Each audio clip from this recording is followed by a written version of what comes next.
Hello students, my name is Dean and I'm going to be your painting instructor for the semester. I wanted to make this video just to introduce myself and talk a little bit about getting set up for painting from home.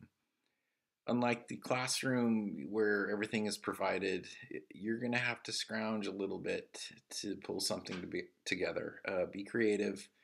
It can totally be done, but it might require you getting a few things that aren't necessarily on the required materials list. And a few of those things are these. So, painting is messy. Uh, First and foremost, some people are messier than others, but just count on accidents happening and drips and whatnot. So, you should have some sort of painting clothes or an apron, something to keep your regular clothes clean, uh, and a drop cloth, whether that be, I don't know, salvaged cardboard, inexpensive sheeting, a tarp, any of those things can work, but you need to have something underneath your space. If you have carpet and you get acrylic paint in it and it dries, it will never come out. So if you have a rented apartment, obviously you're going to want to make sure that you keep it clean. You'll need some kind of table or two. Those things are important, and control of your lighting. Now, for your space, I don't know. You can either, if you have a small space, you might just have to dedicate a small corner of your apartment, perhaps. Maybe somewhere where there's not as much natural sunlight, set it up. And when you have your painting workspace sort of mapped out, try to leave it set up because it's going to be too hard to keep breaking down and putting it back up. You want to have a little workspace that you can leave throughout for the semester for the most part. I mean, it could be your kitchen table as long as nobody else has a problem with it. But whatever it is, just make sure that it's a space that you can leave sort of protected and uninterrupted. Sunlight is not necessarily the best thing for you. In fact, you want to try to cut sunlight out as much as you can. You want to have complete control over your own lighting.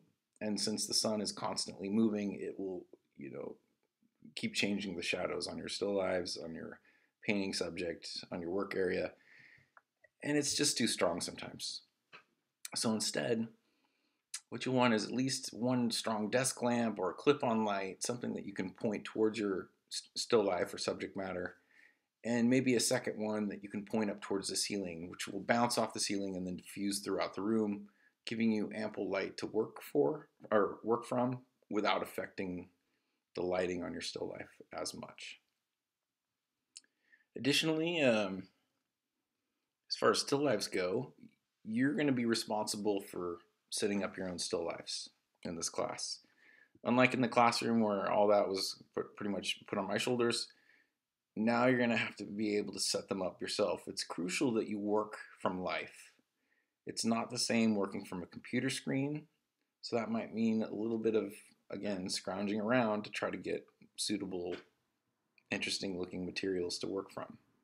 It's not that hard, to be honest. I mean, you can go to the Goodwill store and find all kinds of funky looking glass bottles and strange cookware. And I mean, even at the grocery store, pick up some fruit, those sort of things. As long as you keep those fruits refrigerated, you can eat them at the end of the painting project. And so you haven't wasted any money. We can talk more about that when we get to each particular assignment. I can tell you or give you hints on things that you might want. And lastly, but definitely not least, is you'll want some sort of easel. Um, they have inexpensive table easels. You can make an inexpensive table easel out of just scrap wood, or just buy some, just very bare minimum. Just make something that you could put your canvas on. There's inexpensive field easels that you can buy. I mean, of course, there's full-size easels, but those are quite expensive, so I wouldn't necessarily recommend doing that unless you really plan for painting the rest of your life. Otherwise, that's kind of ridiculous for me to expect you to get something like that just for a beginning to painting class. But whatever it is that you use, I mean, even if you're just propping up your work, make sure it's secure so that it doesn't accidentally tip over. That's really frustrating. And secondly, make sure it is at least, close to vertical as possible. And the reason for that is a reason for not working flat on a painting is because the debris and the dust and whatever it is in the air, cat hair, all falls down onto the surface of the paint and it will dry and stick there. So while the paint is drying, it's pretty important that you have it in a vertical position. And, not just for working, but also for the drying part.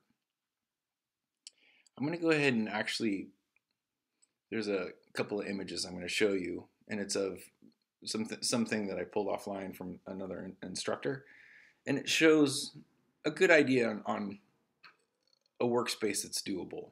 Sort of indirect lighting, a strong light source, a homemade easel. That might give you some ideas, a tarp, all that sort of thing.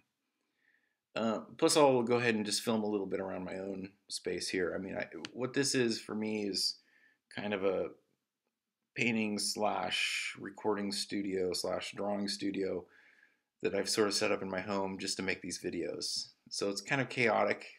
Don't take, just take that into account. But hopefully it'll give you some ideas. Okay, students, I'm going to go ahead and show you my still life setup. This one was made in mind of our first project, which is going to be black and white. So I chose all objects that were either black and white and tried to use black and white sheets for both the table and for the background. You can go ahead and, use whatever sort of materials that you want. You just want to make sure that the things that you have are on that monochromatic range. It'll make the painting much easier to accomplish when we're just using those two colors. So I'll pull out a little bit so you can see more of what's happening. Obviously, I've got other things set up over here for the sake of filming videos, but you'll notice I have a strong desk lamp that's, focused down onto the object. That gives me really good light and shadow, particularly the, cast shadows and highlights. Over the window, I have a pretty thick blanket that cuts out most of the sunlight. And over here, I went ahead and used a sheet because I wanted a little bit of diffuse light coming through. This is on the, southern side. Yeah, so there's sun coming through her all the time. But I didn't want this light to interfere with this too much, just enough to kind of create ambience. Underneath my workspace, I have a drop cloth. Use whatever you want. Here we have an easel that I'm probably going to use for demos. And on the back of it, I have a second clip light. And this one, I've got pointed up at the ceiling so that it diffuses and knocks around the room. It lights up the room without actually casting any undue light on the still life itself. And over here, I have a little field easel. It's sort of folded down small at the moment, but it telescopes up and becomes larger. And I could just pull that over to my workspace. Just to give you another idea, alternative creative solution to this, we have a different workspace here. A couple of lamps clipped on the curtain rods pointed up at the ceiling. Windows are covered. Looks like the workspace itself is just made out of, plastic tubs and a cooler with some drawing boards set on top. So an area dedicated to working and some plastic sheeting to protect the carpet. If you wanted to make your own easel, here's kind of an example of a homemade deal. Just some simple lumber, not a lot of expense in this, but totally effective. Just leans up against the wall. Notice they even got some tarp behind it. And here's a close-up so you can see how that bottom part's made. And finally, just one more little spot where I wanted to show you, sometimes I work in the house. In the winter months, the studio gets pretty cold, so I do have a room that occasionally I'll move my painting stuff inside, or oil pastels rather. And it's the same thing. I just set up a strong lamp. You can see in the background there's the bottles that are ending up in the painting. You can't see the skull, but you get the idea. Just have a little dedicated space in the corner of your house that you can leave alone and you can come back to and work several hours a week and just keep developing.